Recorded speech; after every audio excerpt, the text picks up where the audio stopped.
Hey there! Did I ever tell you that I got to play on the PlayStation VR2 recently? Because I feel like I probably did mention that I got to play on the PSVR2 recently, but also I can't be certain that I let absolutely everyone in the world know that I actually got to play on an actual real-life PlayStation VR2 recently. So just in case you didn't hear about the fact that I went to Sony's HQ in London to play 4 different games on the PSVR2 recently, I'm Eurogamer's Ian Higton, and I recently went hands-on with the PlayStation VR2 recently.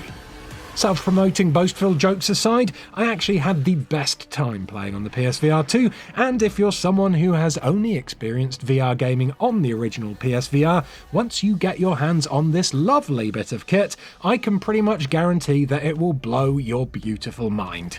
On this week's episode of VR Corner then, I'm going to be listing off the top 13 confirmed PSVR2 games that I cannot wait to play on Sony's new headset, so that all you VR lovers out there can share in my excitement. Recently.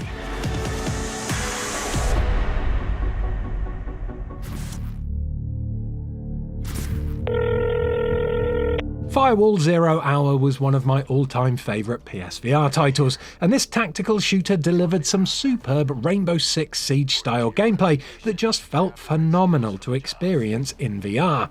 So far, details are light on what Firewall Ultra, the PSVR2 exclusive follow-up, has to offer in terms of brand new gameplay, but the sneak peeks we've been given in recent trailers have sent my anticipation levels into overdrive. Not only are we bound to see much better visuals this time around, thanks to the PSVR2's 4K HDR, but according to this splash screen at the end of the Firewall Ultra reveal trailer, the game will also take advantage of all of the PSVR2's new features, such as finger touch detection, foveated rendering, adaptive triggers, and haptic feedback. Which means now you're actually going to be able to feel it when you get shot in the head by the opposition. One of the most exciting features for the Ultra, though, was teased in Sony's recent PSVR2 trailer. In this quick snippet of gameplay, you can see the headset's built-in eye-tracking technology being used as a super quick way to select a weapon from your weapon wheel. If that works in real life as well as it does right here, this is going to be a game changer for so many VR games. One of the worst things about the original Firewall, and this is something that really sapped the fun out of it and stopped me from playing it as much as I wanted to, was its incredibly broken lobbies and short match times. The combination of both of these meant that you only got into about one 3-minute game for every 15 minutes of lobby surfing. So here's hoping that, along with all these magnificent PSVR2 upgrades, First Contact Entertainment will have also managed to streamline the matchmaking experience so that we can get into matches and stay in matches for as long as we like. Are you ready? So, either take your chances with us or Stormbird. Stay still, you idiot. We haven't come this far to get struck by lightning. Horizon Call of the Mountain was the first game that I played on the PSVR2. Did I tell you that I played the PSVR2 recently? And while I wasn't told specifically that this VR exclusive spin-off of the Horizon series would be a PSVR2 launch title, I will be shocked if it isn't. Every single aspect of Call of the Mountain has been designed with the PSVR2 in mind, and that means all that lovely technical stuff that I mentioned in the Firewall Ultra section, like foveated rendering and headset haptics, have all been utilised to perfection here. Not only is Horizon a cracking showcase for all of this new tech, but it's a gorgeous looking game to boot, and its visuals will make any OG PSVR player go weak at the knees. And that's in a good way, not in a sicky way, because Call of the Mountain has also been designed specifically to ease newcomers into the virtual world. That does mean that some of the combat may not be as free as veteran players would like, but there's still loads of cool stuff in here that will take experienced users' breath away. Not least the feeling of standing in front of an angry Thunderjaw that's just about to charge at you. Watch out!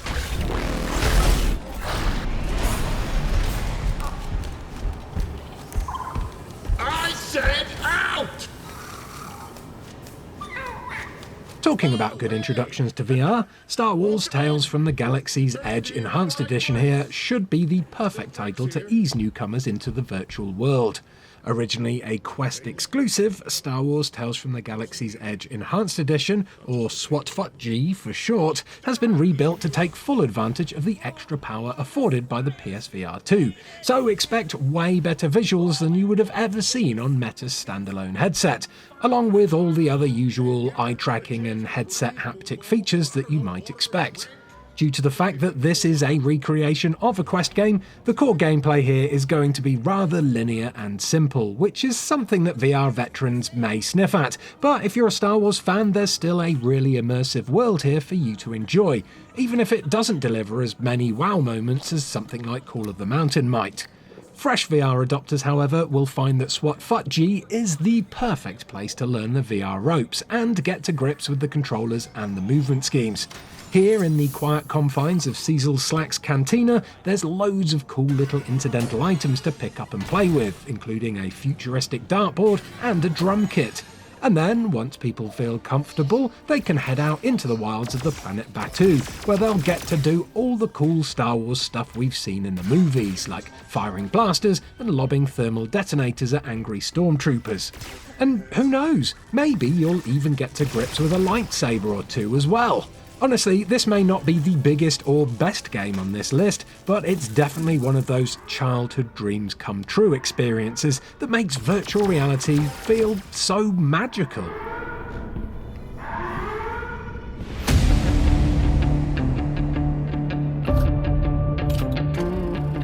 Pavlov VR is easily one of the biggest PC VR games out there at the moment, and it's basically set up a permanent home in the top sellers section of the Steam VR store.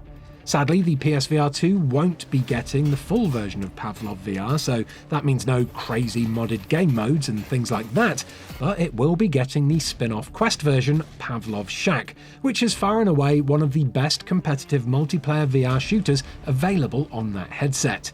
That means you'll be able to get to grips with a huge amount of realistic weapon mechanics as you test out your aim in the shooting gallery, indulge in exciting 5v5 game modes, and maybe even outrun a horde of zombies or two. While details of the PSVR2 version are still few and far between, it's probably worth expecting exactly the same game as the Quest version, but with improved visuals, audio, and some added headset haptics.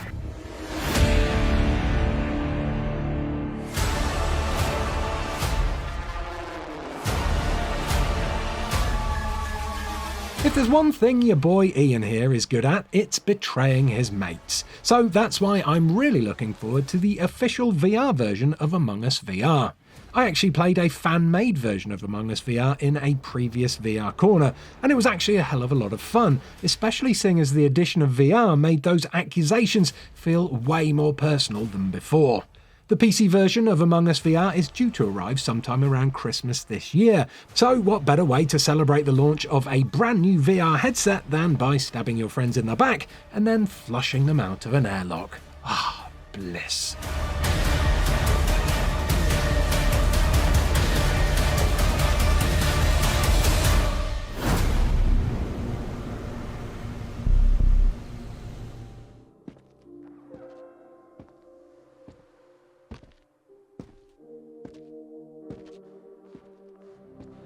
The Walking Dead Saints and Sinners Chapter 2 Retribution might just hold the award for the longest, most unwieldy title of any video game ever. I mean, not only does it have a hyphen and an ampersand in there, but it also has not one, but two colons. And seriously, no one needs two colons, unless they're like a pooping machine or something.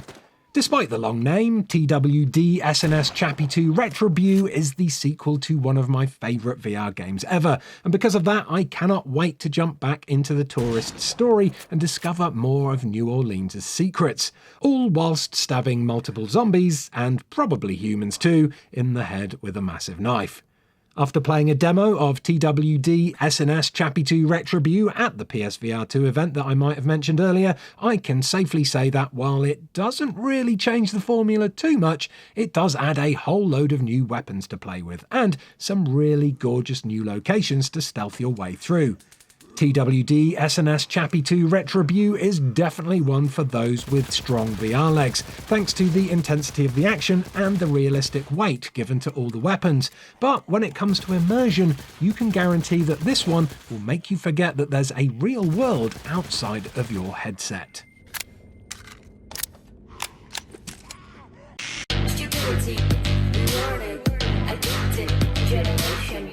Stupidity, rewarded, addicted, generation. Just the very concept of virtual reality is pretty darn cyberpunk if you ask me, and that's a great coincidence because one of my most anticipated upcoming PSVR2 titles is a cyberpunk fan's dream come true. Lo-Fi here has been in development for many years now, and in fact I covered the early access demo of it over 2 years ago on this very channel.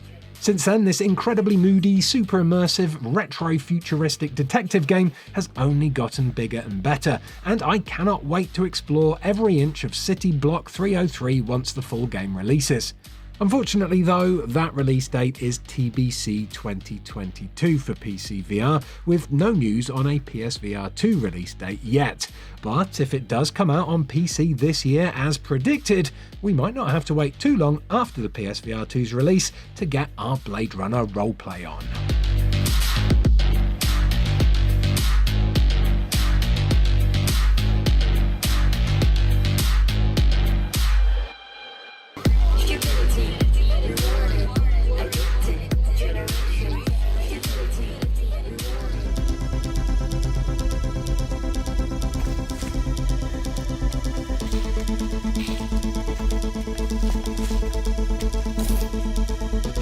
When I first played No Man's Sky on the original PSVR, I, like many other people out there, was very disappointed with how blurry and muddy the visuals were.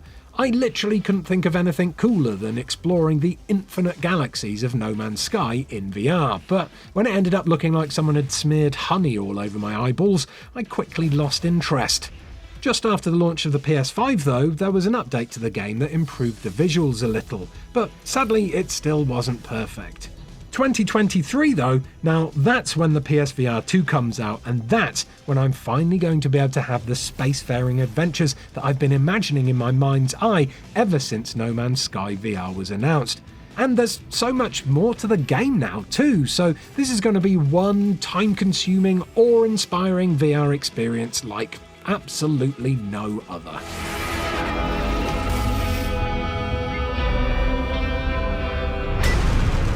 This is Echo 09. We have hostiles moving in.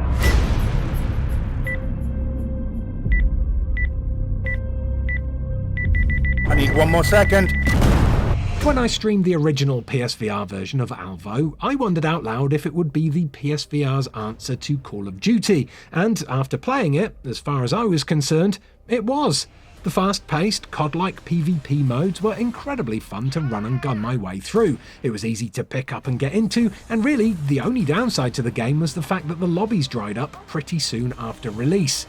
Again, details on the PSVR 2 version are light at the moment, but if it supported the Quest 2 version that added new maps, a co-op zombie mode, and cross-play lobbies, we'll all be in for a treat when this one eventually comes out.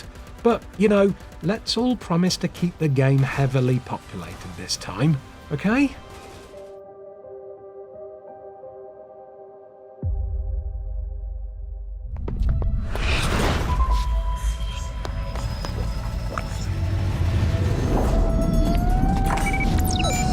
VR developer Endreams has some stone-cold classic VR games under its belt, so even though it's been super secretive about its upcoming Ghostbusters VR game, I have high hopes that this one will feel spooktacular to play. I mean, how awesome is it going to feel when you're stood there in first-person view holding what looks like an authentic particle thrower in your hands? It's going to be yet another childhood dream made real by VR. You'll be able to play Ghostbusters VR solo or with up to 3 friends, so if this busting doesn't make you feel good, I don't know what will.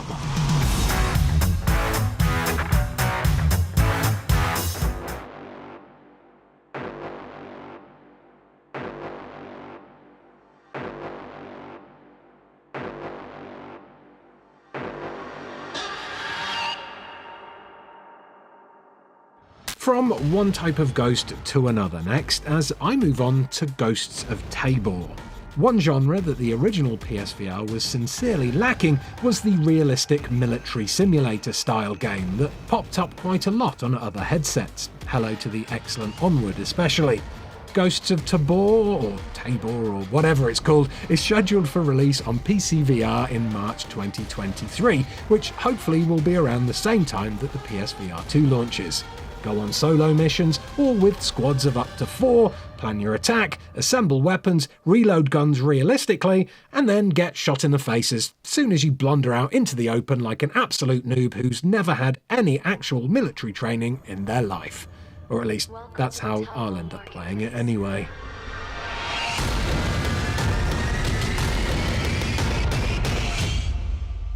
Condor 1 to Roost. I've located Baby Eagle.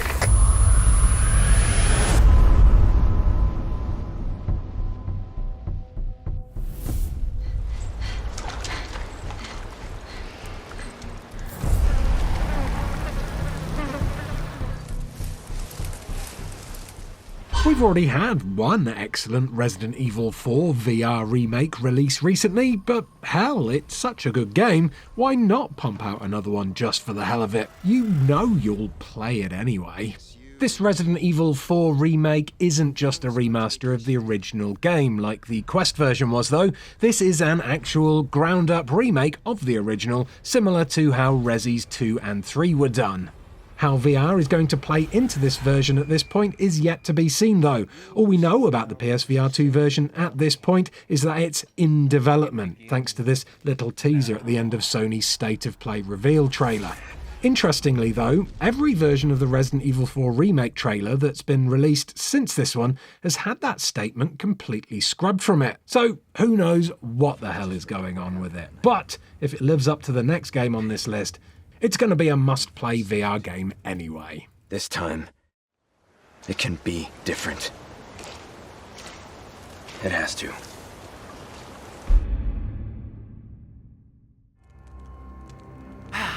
Now, let's take a look at him. Wow. Well, Ethan Winters. You escaped my little brother's idiot games, did you? Lady D in VR. That's all most people are going to come to the PSVR 2 port of Resident Evil Village for, and so they should. Everyone needs to experience what it's like to have their blood sucked by a fully to scale Lady D at least once in their lives.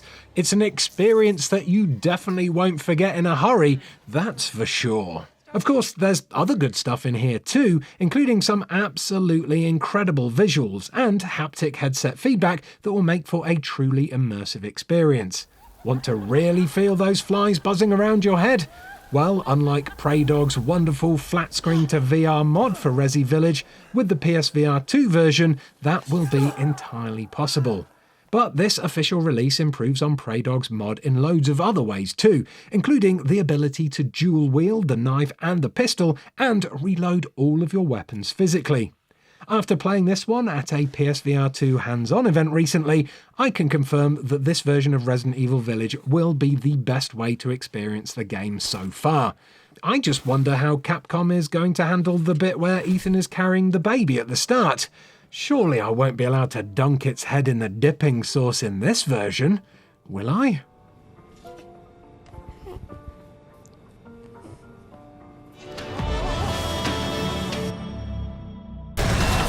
And those were my top 13 confirmed PSVR 2 games that I cannot wait to play on Sony's new headset. But what about unconfirmed games? Do you have any dream games that you'd love to see announced for the PSVR 2? Obviously everyone's going to say Half-Life Alyx here, but what about Boneworks and Bone Labs too? They would work excellently with the new controllers. Oh, and of course the world needs a new Astrobot rescue mission, and hey, maybe even some Population 1 as well, and well, I could go on for ages. In fact, I smell another list video idea. So let me know your dream PSVR 2 titles in the comments below, and maybe they'll make it into a future episode of Ian's VR Corner. Thanks for watching, you lovely lot. Do like and subscribe if you enjoyed this video, and why not continue your journey through the world of VR with me by clicking on one of these videos that are on screen right now. That one's really good over there, up in that top corner there. Oh, and oh yes, that one there, bottom corner. Oh, that one is an absolute delight. That playlist there, though, that big one in the middle, that has it all going on. There's literally hours of VR in there, my friends. And so if you just click on that one, you can sit back and drink it all in.